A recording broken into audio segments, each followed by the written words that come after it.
Monsieur le Président, Messieurs, Mesdames les députés, une petite parenthèse avant de commencer sur le vif du sujet. Effectivement, le nouveau chef du Parti libéral ne connaît rien à la classe moyenne. Il ne sait pas c'est quoi perdre un emploi, attendre après son assurance chômage, les problèmes causés quand une facture arrive et qui n'est pas prévue dans le budget. Il ne connaît rien des problèmes de la classe moyenne. Monsieur le Président, comme pour les deux derniers projets de loi d'exécution du budget, le NPD s'oppose au projet de loi C-60 en tant que raison, tant au niveau de son contenu qu'en raison du processus, et je vais profiter du temps qui m'est imparti pour vous expliquer pourquoi. Les politiques d'austérité des dernières années, tant en Amérique qu'en Europe, n'ont pas donné les résultats économiques escomptés, c'est le moins qu'on puisse dire. Je vais vous rappeler le contexte récent qu'il y a deux erreurs qui ont été admises par les tenants de l'austérité à tout prix, dont nos amis conservateurs ne semblent pas avoir pris connaissance ou qu'ils ne semblent pas comprendre les implications. Le Fonds monétaire international reconnaissait en octobre dernier qu'une erreur de calcul avait été commise par le Fonds monétaire international dans l'évaluation de l'impact de ces mesures d'austérité, notamment dans les pays du sud de l'Europe. Laquelle? Tout simplement une erreur autour du multiplicateur fiscal estimé à 0,5% de chute du PIB, qui fut fortement sous-estimé. Pas un peu, beaucoup. Il fut sous-estimé par 3 fois le ratio. Ce que le FMI avoue est que le facteur négatif ne serait pas de 0,5, mais entre 0,9 et 1,7. En termes clairs, ça signifie qu'un point retiré des dépenses publiques ne ferait pas chuter le PIB de seulement 0,5 points, mais entre 0,9 et 1,7 %. Alors, cette révélation a causé tout un malaise en Europe, et on le comprend.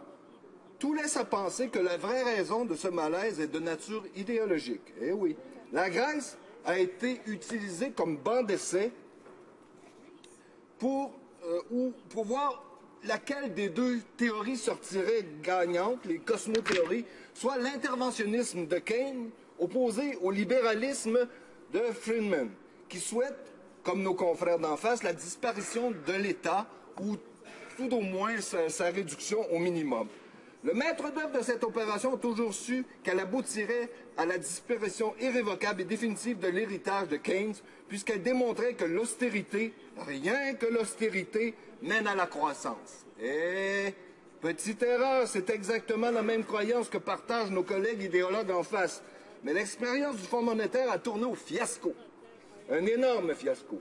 Elle est responsable en Europe de 4 000 suicides, de l'appauvrissement de 3 500 000 personnes, de la baisse de 2 ans de l'espérance de vie. Elle est responsable aussi du taux de chômage qui dépasse l'endettement, de l'explosion du nombre d'interruptions volontaires de grossesse, des abandons de nourrissons, du démantèlement des vies humaines, des familles, du nombre incontrôlable de sans-abri dû à la destruction progressive de la classe moyenne. Là, c'est vrai, on parle de la classe moyenne. De l'insupportable spectacle des Grecs qui, au XXIe siècle, vont fouiller dans les vidanges pour trouver de quoi manger. Et c'est ça les horreurs de l'austérité. Une erreur d'estimation aux conséquences terribles que l'Europe semble subir au vu des taux de croissance négatifs, proches de zéro enregistrés ces dernières années, des dettes qui explosent suivies par un chômage de plus en plus massif. L'économiste en chef du Fonds monétaire international, Olivier Blanchard, a d'ailleurs affirmé que l'activité économique est tellement faible en Europe que tous les gouvernements qui le peuvent ne devraient rien faire, qui risquent de rétrécir leur filet social. Est-ce que c'est pas à ce qu'on assiste au Canada dans le cadre des coupures prévues à l'assurance chômage, le rétrécissement du filet social? Deuxième erreur en économie admise récemment par les gens qui prônent l'austérité budgétaire à tout prix. Reinhardt et Rockford, deux économistes de Harvard, prétendaient que la croissance d'un pays ralentissait lorsque celui-ci voyait sa dette dépasser de 80% de son PIB. Oh, panique dans la demeure chez les conservateurs. Horreur du déficit. Ce faux postulat économique a servi de base théorique à trop de partisans de la rigueur budgétaire. En se fiant à une étude instrumentalisée à des fins politiques, plusieurs pays ont tenu le même discours de restriction budgétaire avec de lourdes conséquences. Gel des salaires, gel des salaires des fonctionnaires, réforme structurelle, hausse des impôts et encore. Exactement ce que nous proposent aujourd'hui les conservateurs avec leur projet de loi C-60. Pourtant, le 17 avril dernier, l'attention des économistes du monde entier était retenue par la découverte d'un jeune économiste de l'Université du Massachusetts, Thomas Erdon, qui, avec l'aide de ses professeurs, oui, ont refait les calculs célèbres de Rockford et Reinhardt. Ils se sont aperçus qu'au-delà de 90% de la dette, la croissance moyenne n'était pas de moins 0,1%, elle était de plus 2%. Oh, oh, oh. La raison de cet écart semble que Rogoff et Reinhardt ont omis de prendre en compte l'Australie, la Nouvelle-Zélande et le Canada entre 1946 et 1950, la Belgique, en tout cas une série de pays dans leurs calculs qui font en sorte que l'erreur d'évaluation est là et que la prémisse comme quoi la dette dépasser 90% du PIB serait un frein à la croissance, c'est faux. L'étude le démontre. Bon, qu'est-ce que ça signifie tout ça pour le Canada? Malgré ces erreurs démontrées, malgré les avertissements du Fonds monétaire international et de la directrice du budget, le gouvernement conservateur persiste dans ses mesures d'austérité en proposant le projet de loi C-60. Dans un document de 39 pages publié par le bureau de la directrice parlementaire du budget, on a calculé que le budget de 2013 du gouvernement conservateur aura une répercussion nette négative sur le marché du travail durant 3 ans. Moins de 8 000 emplois en 2015, 14 000 en 2016, 10 000 en 2017.